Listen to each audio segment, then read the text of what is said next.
paz do Senhor a todos, bom dia. Mais uma vez queremos compartilhar convosco a leitura bíblica da lição da Escola Bíblica Dominical. Estamos estudando o tema geral, a fragilidade humana e a soberania divina, o sofrimento e a restauração de Jó. Nesta feita, lição de número 7 com o título A Teologia de Bildade. Se há sofrimento, há pecado oculto? É uma pergunta. Hoje, quinta-feira, eu te convido para, juntamente conosco, abrir a sua Bíblia neste momento matinal para a leitura bíblica diária que encontra-se em Jó, capítulo de número 18, versículos 3 e 4, com o seguinte título: Que tipo de tratamento é devido? Para esta leitura estaremos utilizando a versão bíblica NTLH, nova tradução na linguagem de hoje. Me acompanhe, por favor. Capítulo 18, versículo 3. Porque você pensa que não temos juízo, que somos como animais. Versículo 4. Com a sua raiva você só está se ferindo. Será que por você estar zangado, o mundo vai virar um deserto? Será que por sua causa as montanhas vão mudar de lugar? Glória a Deus. Meus amados, temos aqui o argumento de Bildade. Isso aqui seria o segundo argumento de Bildade com relação ao estado em que Jó estava enfrentando. Essa segunda fala de Bildade, ela começa com a crítica à fala de Jó, do capítulo anterior. Nós podemos observar que as suas palavras complementam o que ele tinha dito anteriormente, no capítulo de número 8, versículos 11 a 22, 15, 25 a 35. A fala de Bildade consta do seguinte: primeiro, 3 figuras do homem perverso no final da vida. No caso, a escuridão, capítulo 18, versículos 5 e 6.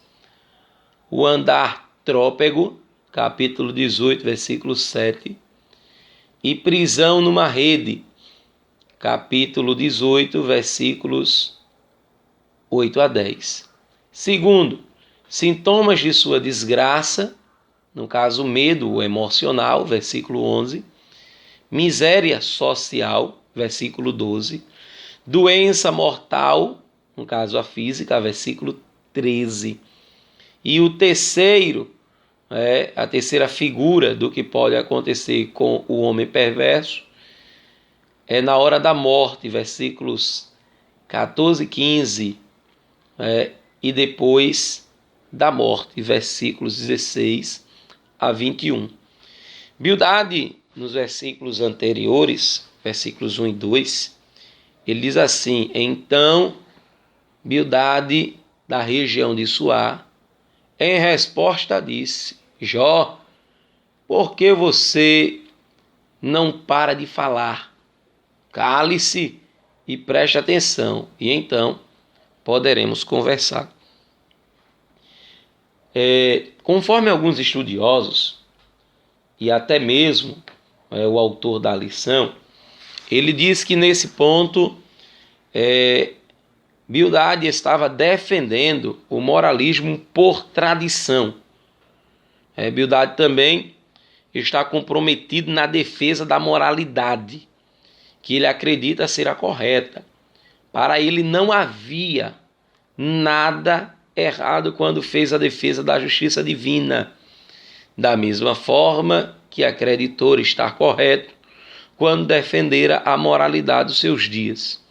Todavia, não podemos falar de uma ética ou teologia moral de Bildade, mas simplesmente de um moralismo fundamentado na tradição. conforme o autor da lição, ele ainda complementa no versículo, aliás, no segundo tópico da lição, ele diz que, na verdade, Bildade simplesmente repete o que já vem sendo defendido por gerações passadas, todavia acrescentando alguns contornos aos seus pressupostos teológicos.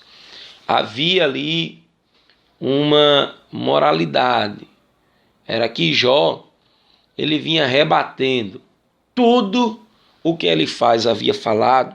Jó rebateu tudo o que Bildade estava falando, Jó estava rebatendo. Alguns estudiosos tratam do assunto. No caso de Wisby, ele diz a seguinte expressão. Me acompanhe, por favor, no raciocínio. Bildade afirmou que Jó não estava sendo sensato nem respeitoso.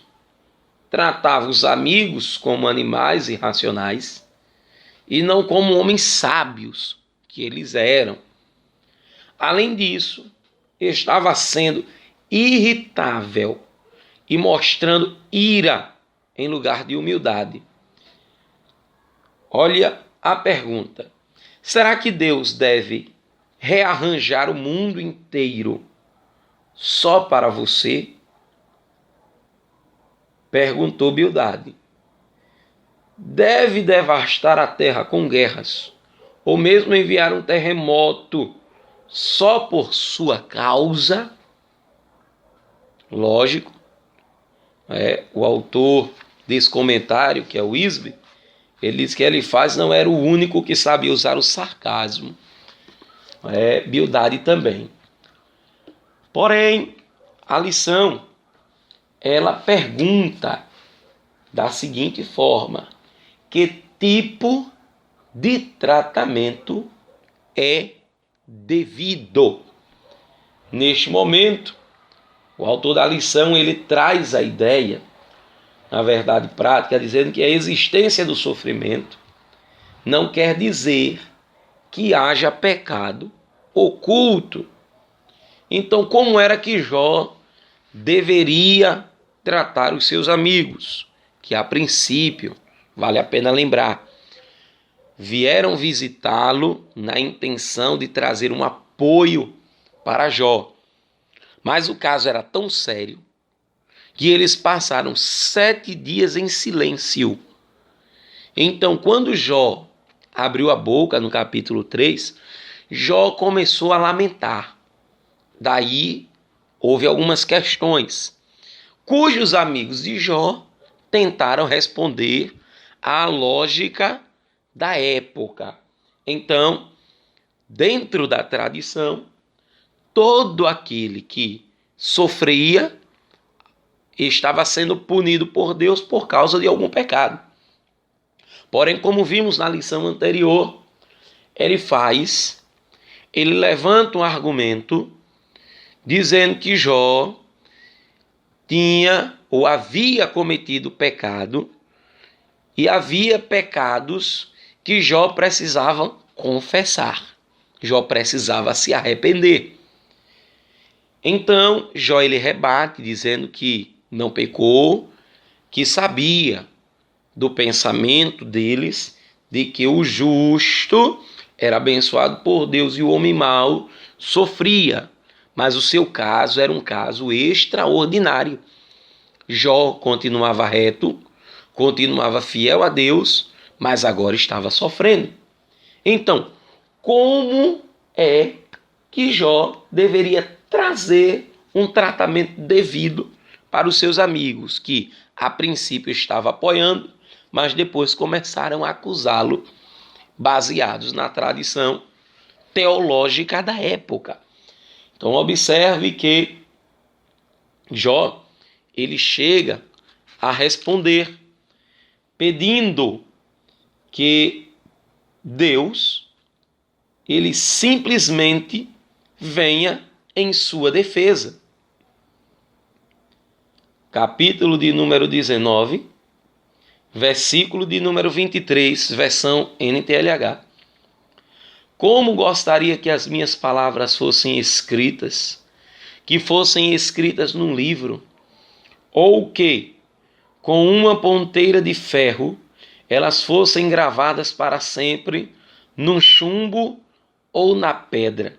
Pois eu sei que o meu defensor vive, e no fim ele virá me defender aqui na terra.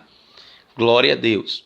Jó, ele conclama um defensor, e seu defensor era o próprio Deus. Então, como ou que tipo de tratamento é devido? É um tratamento de esperança na pessoa bendita de Cristo. Logo aprendemos que quando somos acusados de forma indevida, devemos confiar em Deus, que é Deus quem julga a nossa causa e que enche a nossa vida da sua preciosa graça. Que Deus nos abençoe nesta manhã e nos encha do seu Santo Espírito. A paz do Senhor.